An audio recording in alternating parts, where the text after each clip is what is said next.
اعوذ باللہ من الشیطان الرجیم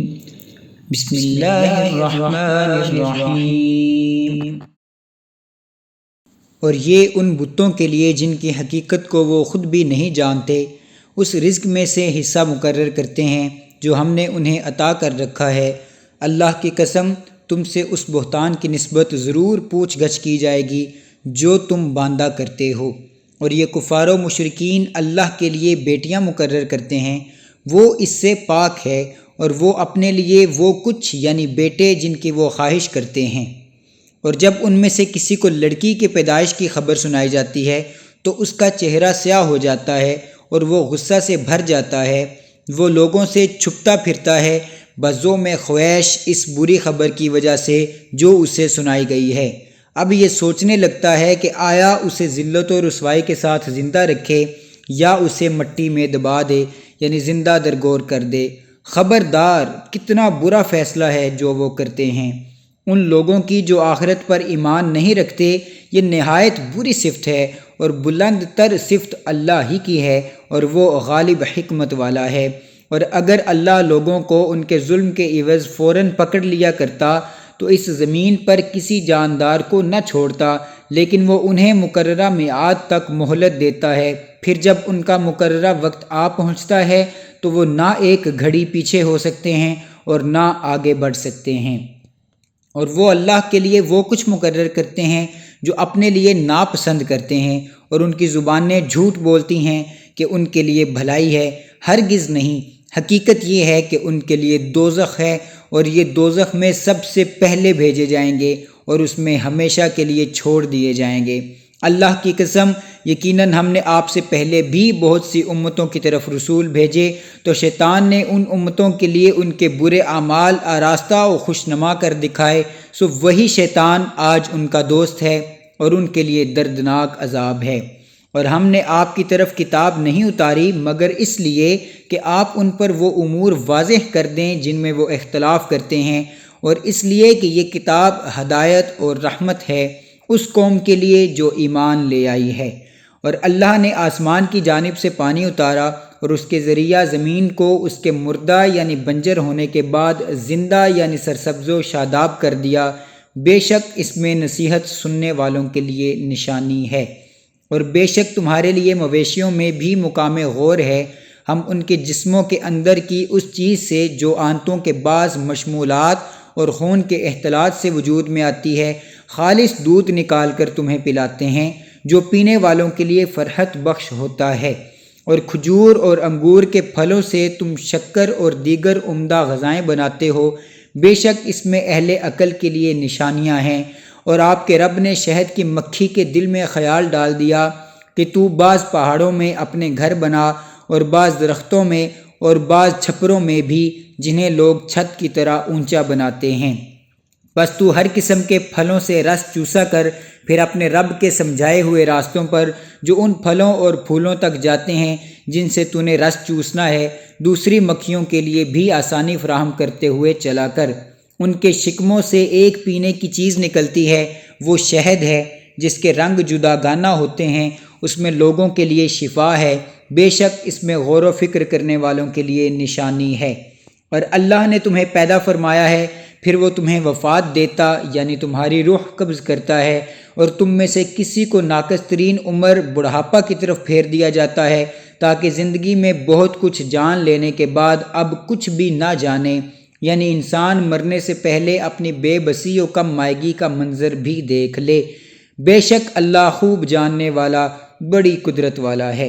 اور اللہ نے تم میں سے بعض کو بعض پر رزق کے درجات میں فضیلت دی ہے تاکہ وہ تمہیں حکم انفاق کے ذریعے آزمائے، مگر جن لوگوں کو فضیلت دی گئی ہے وہ اپنی دولت کے کچھ حصہ کو بھی اپنے زیر دست لوگوں پر نہیں لوٹاتے یعنی خرچ نہیں کرتے، حالانکہ وہ سب اس میں بنیادی ضروریات کی حد تک برابر ہیں، تو کیا وہ اللہ کی نعمتوں کا انکار کرتے ہیں؟ اور اللہ نے تم ہی میں سے تمہارے لیے جوڑے پیدا فرمائے، اور تمہارے جوڑوں یعنی بیویوں سے تمہارے لیے بیٹے اور پوتے نواسے پیدا فرمائے، اور تمہیں پاکیزہ رزق عطا فرمایا، تو کیا پھر بھی وہ حق کو چھوڑ کر باطل پر ایمان رکھتے ہیں اور اللہ کی نعمت سے وہ ناشکری کرتے ہیں؟ اور اللہ کے سوا ان بتوں کی پرستش کرتے ہیں جو آسمانوں اور زمین سے ان کے لیے کسی قدر رزق دینے کے بھی مالک نہیں ہیں اور نہ ہی کچھ قدرت رکھتے ہیں۔ بس تم اللہ کے مثل نہ ٹھہرایا کرو، بے شک اللہ جانتا ہے اور تم نہیں جانتے۔ اللہ نے ایک مثال بیان فرمائی ہے کہ ایک غلام ہے جو کسی کی ملکیت میں ہے، خود کسی چیز پر قدرت نہیں رکھتا، اور دوسرا وہ شخص ہے جسے ہم نے اپنی طرف سے عمدہ روزی عطا فرمائی ہے، سو وہ اس میں سے پوشیدہ اور ظاہر خرچ کرتا ہے۔ کیا وہ برابر ہو سکتے ہیں؟ سب تعریفیں اللہ کے لیے ہیں، بلکہ ان میں سے اکثر بنیادی حقیقت کو بھی نہیں جانتے۔ اور اللہ نے دو ایسے آدمیوں کی مثال بیان فرمائی ہے جن میں سے ایک گونگا ہے، وہ کسی چیز پر قدرت نہیں رکھتا اور وہ اپنے مالک پر بوجھ ہے، وہ مالک اسے جدھر بھی بھیجتا ہے کوئی بھلائی لے کر نہیں آتا۔ کیا وہ گونگا اور دوسرا وہ شخص جو اس منصب کا حامل ہے کہ لوگوں کو عدل و انصاف کا حکم دیتا ہے اور وہ خود بھی سیدھی راہ پر گامزن ہے، دونوں برابر ہو سکتے ہیں؟ اور آسمانوں اور زمین کا سب غیب اللہ ہی کے لیے ہے، اور قیامت کے بپا ہونے کا واقعہ اس قدر تیزی سے ہوگا جیسے آنکھ کا جھپکنا یا اس سے بھی تیز تر۔ بے شک اللہ ہر چیز پر بڑا قادر ہے۔ اور اللہ نے تمہیں تمہاری ماؤں کے پیٹ سے اس حالت میں باہر نکالا کہ تم کچھ نہ جانتے تھے، اور اس نے تمہارے لیے کان اور آنکھیں اور دل بنائے تاکہ تم شکر بجا لاؤ۔ کیا انہوں نے پرندوں کو نہیں دیکھا جو آسمان کی ہوا میں قانون حرکت و پرواز کے پابند ہو کر اڑتے رہتے ہیں؟ انہیں اللہ کے قانون کے سوا کوئی چیز تھامے ہوئے نہیں ہے۔ بے شک اس پرواز کے اصول میں ایمان والوں کے لیے نشانیاں ہیں۔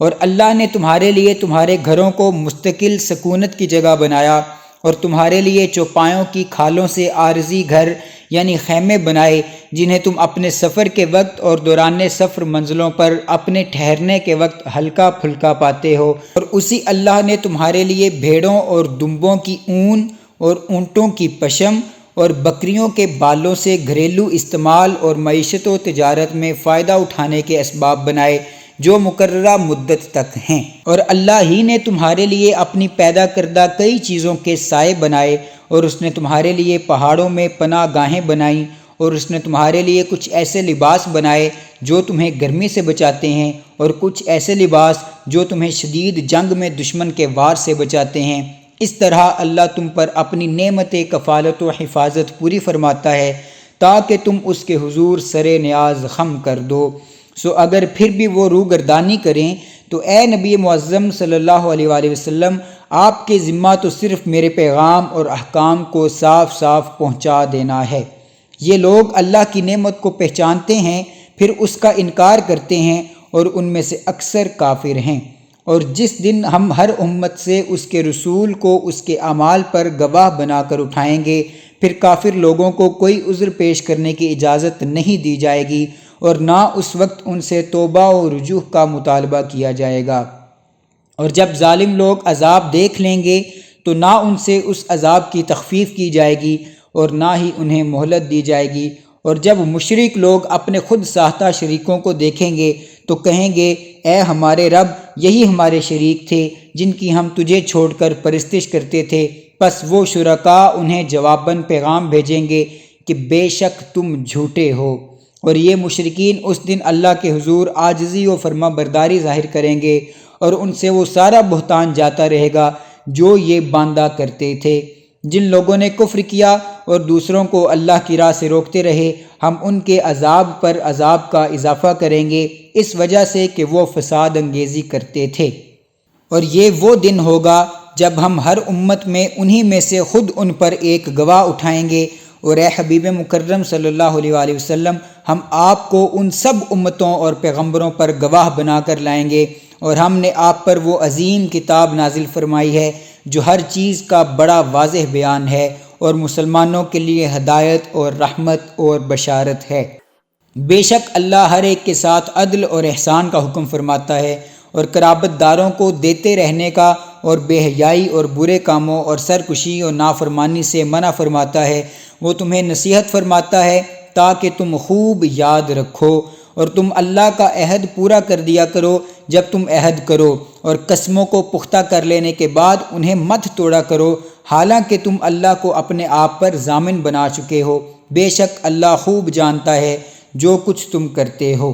اور اس عورت کی طرح نہ ہو جاؤ جس نے اپنا سوت مضبوط کاٹ لینے کے بعد توڑ کر ٹکڑے ٹکڑے کر ڈالا۔ تم اپنی قسموں کو اپنے درمیان فریب کاری کا ذریعہ بناتے ہو تاکہ اس طرح ایک گروہ دوسرے گروہ سے زیادہ فائدہ اٹھانے والا ہو جائے۔ بات یہ ہے کہ اللہ بھی تمہیں اسی کے ذریعے آزماتا ہے، اور وہ تمہارے لیے قیامت کے دن ان باتوں کو ضرور واضح فرما دے گا جن میں تم اختلاف کیا کرتے تھے۔ اور اگر اللہ چاہتا تو تم سب کو ایک ہی امت بنا دیتا، لیکن وہ جسے چاہتا ہے گمراہ ٹھہرا دیتا ہے اور جسے چاہتا ہے ہدایت فرما دیتا ہے، اور تم سے ان کاموں کی نسبت ضرور پوچھا جائے گا جو تم انجام دیا کرتے تھے۔ اور تم اپنی قسموں کو آپس میں فریب کاری کا ذریعہ نہ بنایا کرو، ورنہ قدم اسلام پر جم جانے کے بعد لڑکھڑا جائے گا، اور تم اس وجہ سے کہ اللہ کی راہ سے روکتے تھے برے انجام کا مزہ چکھو گے، اور تمہارے لیے زبردست عذاب ہے۔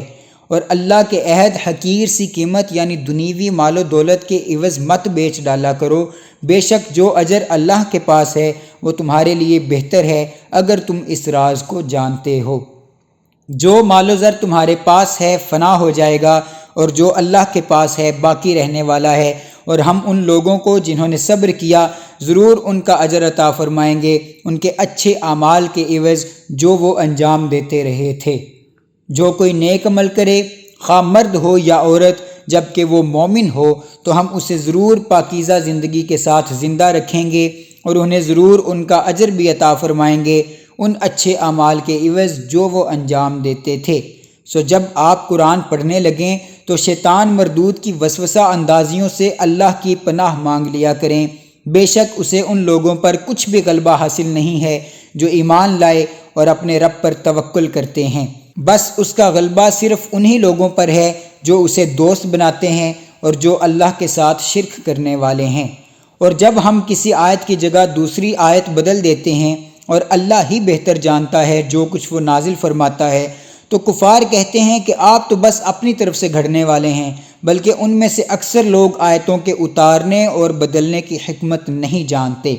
فرما دیجئے اس قرآن کو روح القدس جبریل علیہ السلام نے آپ کے رب کی طرف سے سچائی کے ساتھ اتارا ہے تاکہ ایمان والوں کو ثابت قدم رکھے، اور یہ مسلمانوں کے لیے ہدایت اور بشارت ہے۔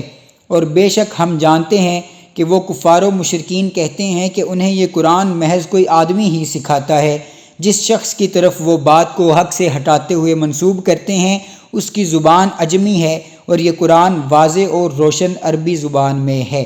بے شک جو لوگ اللہ کی آیتوں پر ایمان نہیں لاتے اللہ انہیں ہدایت یعنی صحیح فہم و بصیرت کی توفیق بھی نہیں دیتا، اور ان کے لیے دردناک عذاب ہے۔ بے شک جھوٹی افترا پردازی بھی وہی لوگ کرتے ہیں جو اللہ کی آیتوں پر ایمان نہیں لاتے، اور وہی لوگ جھوٹے ہیں۔ جو شخص اپنے ایمان لانے کے بعد کفر کرے سوائے اس کے جسے انتہائی مجبور کر دیا گیا، مگر اس کا دل بدستور ایمان سے مطمئن ہے، لیکن ہاں وہ شخص جس نے دوبارہ شرح صدر کے ساتھ کفر اختیار کیا سو ان پر اللہ کی طرف سے غضب ہے اور ان کے لیے زبردست عذاب ہے۔ یہ اس وجہ سے کہ انہوں نے دنیوی زندگی کو آخرت پر عزیز رکھا، اور اس لیے کہ اللہ کافروں کی قوم کو ہدایت نہیں فرماتا۔ یہ وہ لوگ ہیں کہ اللہ نے ان کے دلوں پر اور ان کے کانوں پر اور ان کی آنکھوں پر مہر لگا دی ہے، اور یہی لوگ ہی آخرت کے انجام سے غافل ہیں۔ یہ حقیقت ہے کہ بے شک یہی لوگ آخرت میں خسارہ اٹھانے والے ہیں۔ پھر آپ کا رب ان لوگوں کے لیے جنہوں نے ظلم و جبر کرنے والے کافروں کے ہاتھوں آزمائشوں اور تکلیفوں میں مبتلا کیے جانے کے بعد ہجرت کی، یعنی اللہ کے لیے اپنے وطن چھوڑ دیے، پھر دفاعی جنگیں کیں اور جنگ و جدال، فتنہ و فساد اور ظلم و جبر کے خلاف سینہ سپر رہے، تو اے حبیب مکرم صلی اللہ علیہ وآلہ وسلم آپ کا رب اس کے بعد بڑا بخشنے والا نہایت مہربان ہے۔ وہ دن یاد کریں جب ہر شخص محض اپنی جان کی طرف سے دفاع کے لیے جھگڑتا ہوا حاضر ہوگا، اور ہر جان کو جو کچھ اس نے کیا ہوگا اس کا پورا پورا بدلہ دیا جائے گا، اور ان پر کوئی ظلم نہیں کیا جائے گا۔ اور اللہ نے ایک ایسی بستی کی مثال بیان فرمائی ہے جو بڑے امن اور اطمینان سے آباد تھی، اس کا رزق اس کے مکینوں کے پاس ہر طرف سے بڑی وسعت و فراغت کے ساتھ آتا تھا۔ پھر اس بستی والوں نے اللہ کی نعمتوں کی ناشکری کی تو اللہ نے اسے بھوک اور خوف کے عذاب کا لباس پہنا دیا ان اعمال کے سبب سے جو وہ کرتے تھے۔ اور بے شک ان کے پاس انہی میں سے ایک رسول آیا تو انہوں نے اسے جھٹلایا، بس انہیں عذاب نے آ پکڑا اور وہ ظالم ہی تھے۔ بس جو حلال اور پاکیزہ رزق تمہیں اللہ نے بخشا ہے تم اس میں سے کھایا کرو اور اللہ کی نعمت کا شکر بجا لاتے رہو اگر تم اسی کی عبادت کرتے ہو۔ اس نے تم پر صرف مردار اور خون اور خنزیر کا گوشت اور وہ جانور جس پر ذبح کرتے وقت غیر اللہ کا نام پکارا گیا ہو حرام کیا ہے۔ پھر جو شخص حالت اضطرار یعنی انتہائی مجبوری کی حالت میں ہو، نہ طلب لذت میں احکام الہی سے سرکشی کرنے والا ہو اور نہ مجبوری کی حد سے تجاوز کرنے والا ہو، تو بے شک اللہ بڑا بخشنے والا نہایت مہربان ہے۔ اور وہ جھوٹ مت کہا کرو جو تمہاری زبانیں بیان کرتی رہتی ہیں کہ یہ حلال ہے اور یہ حرام ہے، اس طرح کہ تم اللہ پر جھوٹا بہتان باندھو۔ بے شک جو لوگ اللہ پر جھوٹا بہتان باندھتے ہیں وہ کبھی فلاح نہیں پائیں گے، فائدہ تھوڑا ہے مگر ان کے لیے عذاب بڑا دردناک ہے۔ اور یہود پر ہم نے وہی چیزیں حرام کی تھیں جو ہم پہلے آپ سے بیان کر چکے ہیں، اور ہم نے ان پر ظلم نہیں کیا تھا لیکن وہ خود اپنی جانوں پر ظلم کیا کرتے تھے۔ پھر بے شک آپ کا رب ان لوگوں کے لیے جنہوں نے نادانی سے غلطیاں کیں پھر اس کے بعد تائب ہو گئے اور اپنی حالت درست کر لی، تو بے شک آپ کا رب اس کے بعد بڑا بخشنے والا نہایت مہربان ہے۔ بے شک ابراہیم علیہ السلام تنہا ذات میں ایک امت تھے، اللہ کے بڑے فرما بردار تھے، ہر باطل سے کنارہ کش، صرف اسی کی طرف یکسو تھے اور مشرکوں میں سے نہ تھے۔ اس اللہ کی نعمتوں پر شاکر تھے۔ اللہ نے انہیں چن کر اپنی بارگاہ میں خاص برگزیدہ بنا لیا اور انہیں سیدھی راہ کی طرف ہدایت فرما دی، اور ہم نے اسے دنیا میں بھی بھلائی عطا فرمائی اور بے شک وہ آخرت میں بھی صالحین میں سے ہوں گے۔ پھر اے حبیب مکرم صلی اللہ علیہ وآلہ وسلم، ہم نے آپ کی طرف وحی بھیجی کہ آپ ابراہیم علیہ السلام کے دین کی پیروی کریں جو ہر باطل سے جدا تھے اور وہ مشرکوں میں سے نہ تھے۔ ہفتہ کا دن صرف انہی لوگوں پر مقرر کیا گیا تھا جنہوں نے اس میں اختلاف کیا، اور بے شک آپ کا رب قیامت کے دن ان کے درمیان ان باتوں کا فیصلہ فرما دے گا جن میں وہ اختلاف کیا کرتے تھے۔ اے رسول معظم صلی اللہ علیہ وآلہ وسلم، آپ اپنے رب کی راہ کی طرف حکمت اور عمدہ نصیحت کے ساتھ بلائیے اور ان سے بحث بھی ایسے انداز سے کیجیے جو نہایت حسین ہو۔ بے شک آپ کا رب اس شخص کو بھی خوب جانتا ہے جو اس کی راہ سے بھٹک گیا، اور وہ ہدایت یافتہ لوگوں کو بھی خوب جانتا ہے۔ اور اگر تم سزا دینا چاہو تو اتنی ہی سزا دو جس قدر تکلیف تمہیں دی گئی تھی، اور اگر تم صبر کرو تو یقیناً وہ صبر کرنے والوں کے لیے بہتر ہے۔ اور اے حبیب مکرم صلی اللہ علیہ وآلہ وسلم، صبر کیجئے، اور آپ کا صبر کرنا اللہ ہی کے ساتھ ہے، اور آپ ان کی سرکشی پر رنجیدہ خاطر نہ ہوا کریں، اور آپ ان کی فریب کاریوں سے اپنا کشادہ سینہ میں تنگی بھی محسوس نہ کیا کریں۔ بے شک اللہ ان لوگوں کو اپنی معیت خاص سے نوازتا ہے جو صاحبان تقوی ہوں، اور وہ لوگ جو صاحبان احسان بھی ہوں۔ بے شک سچ فرمایا